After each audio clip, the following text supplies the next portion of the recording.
You know, sometimes life throws you a curveball that makes you question everything, like when the guy who calls himself the neighborhood watchdog keeps plowing into your mailbox, claiming it's for the greater good. That's where my story starts, out here on my little patch of land in Willow Creek, Texas, where the sun rises slow and the dust never quite settles. My name's Jack Turner, and this is how I turned a beat-up mailbox into the fight of my life.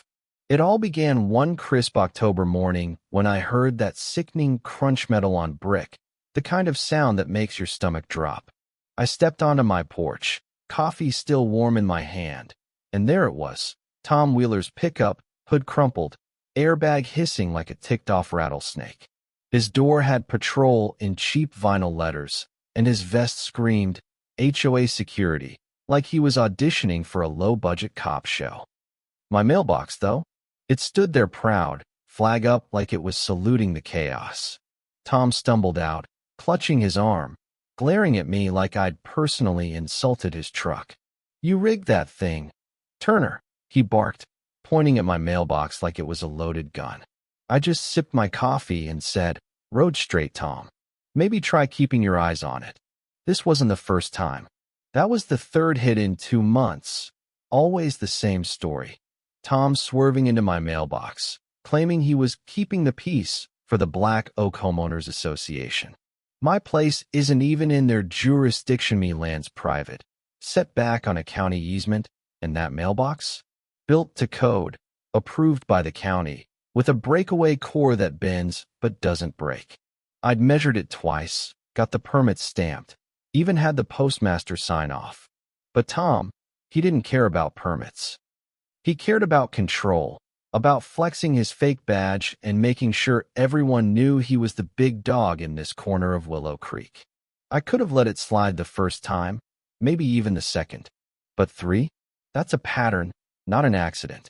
And when I saw the smirk on his face as he kicked his tire and muttered, "Build better next time," something in me snapped, not loud, not angry, just cold and clear. I wasn't just fighting for a mailbox anymore. This was about my home, my ground, my right to exist without some wannabe cop turning my mornings into a demolition derby. My wife, Sarah, she's the steady one. She came out in her nurse scrubs, ponytail swinging, carrying a folder thick with papers and a thumb drive in a plastic sleeve. "Chain of custody starts now," she said, calm as if she was charting a patient's vitals. She handed me the folder, collision logs, timestamps, county permits, all neat as a pin. "We've got him, Jack," she whispered, her eyes sharp. "He's not smarter than the truth." That's Sarah quiet, but when she moves, it's like a river carving stone. We set to work. I'd already tucked a trail cam in the mesquite tree by the lane, low enough to catch plates, high enough to stay hidden. The night before that third hit, I'd caught something odd. Tom's truck, parked at 2 a.m., nudged forward a few feet by someone who wasn't Tom. The camera didn't lie. A figure in a hoodie, moving quick, and a flash off a license plate with a scratched-up 7. I saved the clip, didn't say a word, just let it sit like a card I wasn't ready to play. The next morning, after Tom's latest crash, 2 county deputies rolled up. One of them, Deputy Harris, gave my mailbox a shake. "Breakaway core," he said, scribbling in his notebook. "Compliant." He glanced at Tom's vinyl patrol sticker and raised an eyebrow. "You with the department?" Tom mumbled, "Homeowners patrol. You know, keeping things safe." Harris didn't blink. "Federal property got hit," he said, flat as gravel. "That's Title 18, Section 1705. I hid a grin behind my coffee cup. Then came Postal Inspector Rivera, a guy who moved like he had all day but missed nothing. He snapped photos of the mailbox sticker, the scrape on Tom's bumper, the tire marks curving right into my post. He watched my trail cam clip frame by frame, pausing on that scratched-up 7. "Send me the originals," he said, handing me a card. "We'll handle the mailbox part. The rest is up to the county." Sarah handed him the thumb drive, already labeled with the timestamp and case number. "Logged," she said, and Rivera nodded like he'd just met his match. The HOA didn't take kindly to being called out. Their president, Linda Voss, marched down my lane that afternoon, her heels crunching gravel like she owned it. "That brick's a hazard, Jack," she snapped. "You're endangering the community." I pointed at the county permit taped inside the mailbox lid. "Breakaway core, Linda. County says it's fine. Maybe tell your boy Tom to stop aiming for it." She smirked, all teeth. "We'll see you in court." I shrugged. "Bring a tape measure." Linda and Tom, they were tight poker buddies, power trippers, the kind of folks who think a title and a vest make them untouchable. The HOA was their playground, and they didn't like me, a guy with no HOA dues, no leash, just a ranch and a mailbox that wouldn't bow. I'd heard whispers at the feed store. Tom wanted my land's easement for a new subdivision gate, and Linda backed him because she hated anyone who didn't kiss the ring. My mailbox. It was just the easiest target. We didn't rush. Sarah and I sat at the kitchen table, watching that trail cam clip 3 times, not because we needed to, but because sometimes you need to feel the weight of what you're up against. She grabbed a legal pad, drew 2 columns. What happened, and what we can prove. Under prove, she wrote, date, plate, model, code. She circled code and said, "This is our fence line, Jack. We hold it." I nodded, feeling that cold clarity settle deeper. The next week, Linda's HOA pushed a new rule: wood posts only, retroactive.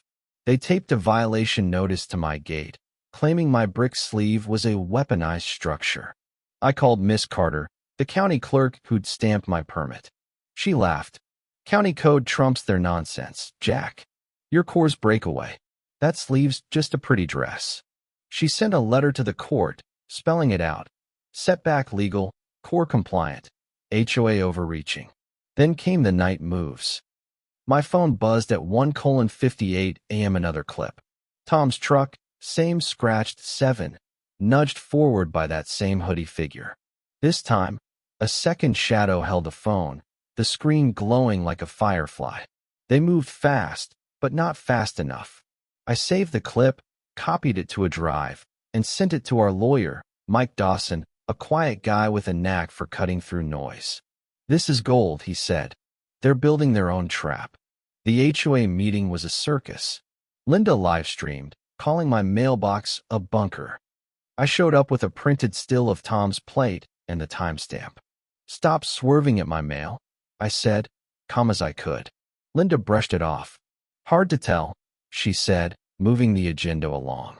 I saw her glance at Tom, a quick nod, like they'd rehearsed it. I walked out, but not before slipping the clip to a board member, Ellen, who'd been quiet but watchful. She texted me later. "They're lying about the vote. Check the minutes." Sure enough, the posted minutes claimed a 3-0 vote for the woodpost rule, backdated to before the crash.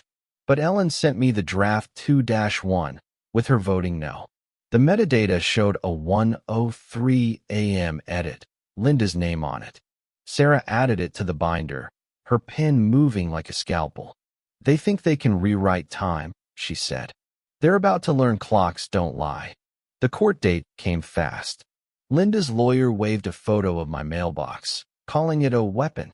Mike stood up, slow and steady, and laid out our case like a carpenter setting beams. Breakaway core, county approved. Private land, no HOA jurisdiction, federal statute, mailbox protected.